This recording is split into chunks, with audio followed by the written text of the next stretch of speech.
All right, I'm just going to go over range results. I do all this on my own anyway and make very detailed logs, but I just thought I'd put up a video on it. So I'm still continuing with the left-handed stainless T3X Tikka, the 280 Ackley improved with the 26-inch Brux barrel, the 162 Hornady ELDM, and as you can see, my papers are very wrinkly. It rained. I was not able to save all my targets today. They just started to rip when I pulled them off of the cardboard, and of course my phone battery died. So I had started to do videos out there so I could keep that record as well, but you'll just have to trust me. And they're all so similar. So here's the difference. This brass is the Peterson.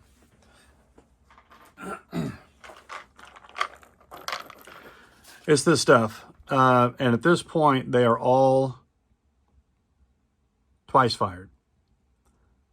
Except what I shot today. It's on the third shot. So what I did, I neck sized the first time, and I full length sized this time.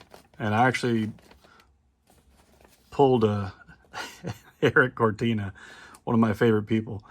I didn't clean the brass or anything. Normally I'm real anal about that kind of stuff. I clean it. I've done it a bunch of times where you just keep them dirty, lube them, size them, wipe it off. I've done it many times, and he's right. I mean, they shoot just as well.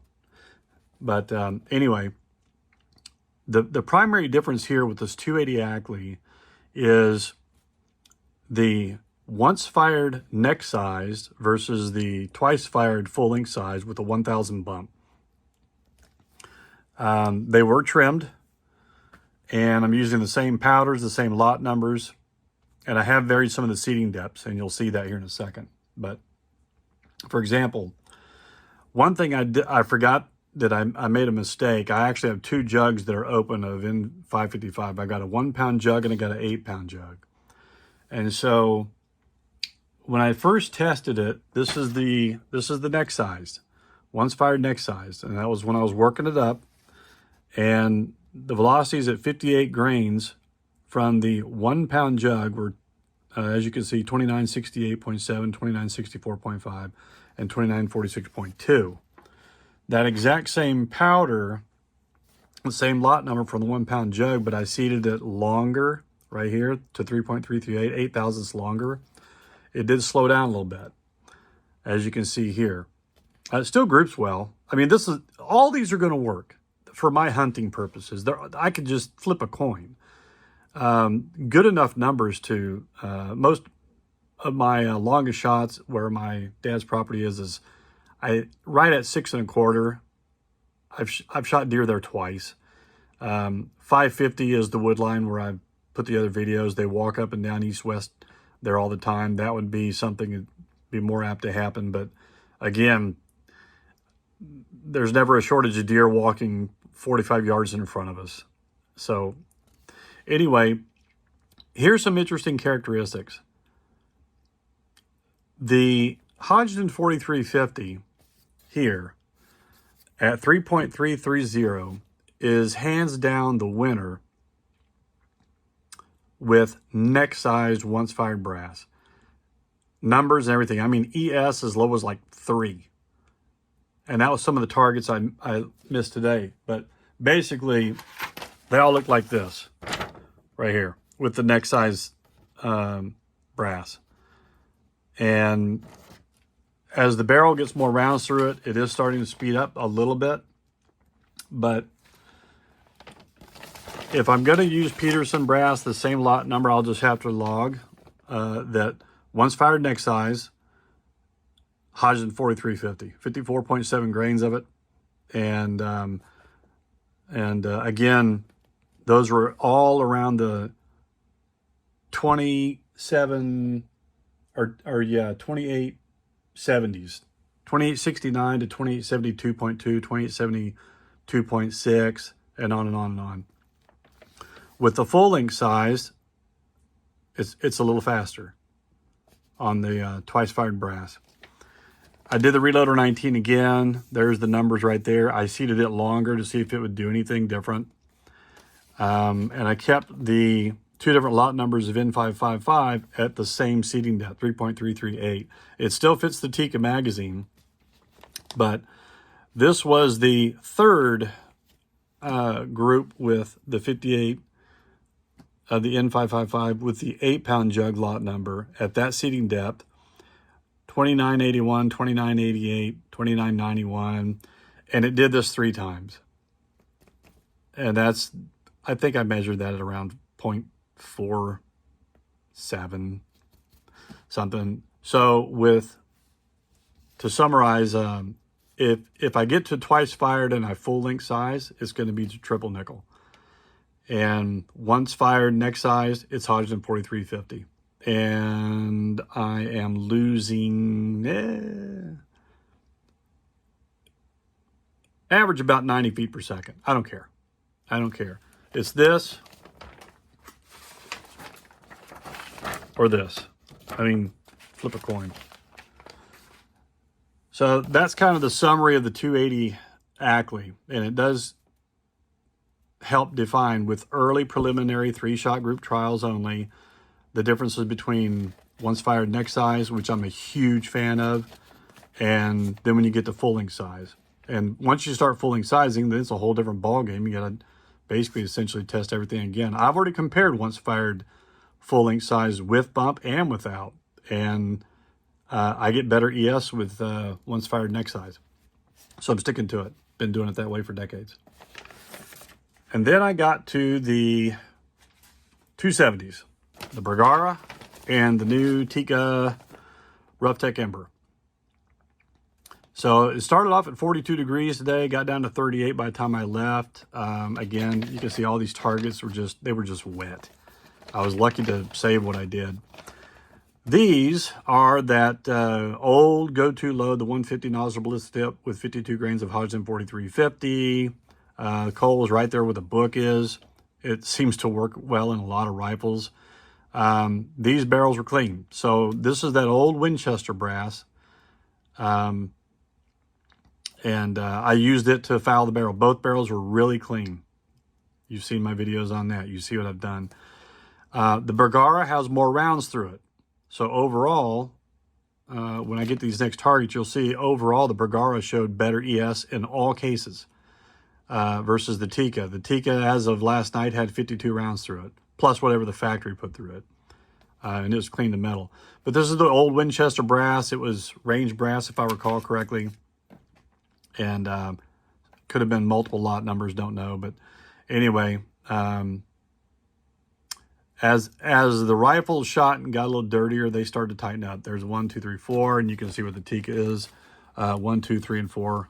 And again, this is with the Winchester brass. So shows promise. I keep a lot of that loaded on hand just because it works so well in so many of the other rifles I have. But then what I did is I loaded these. These are all new brass. This is the Federal Nickel, came primed from American Reloading. This is SIG that came primed from American Reloading. This is Starline, brand new. I don't know where I got it, Cabela's maybe.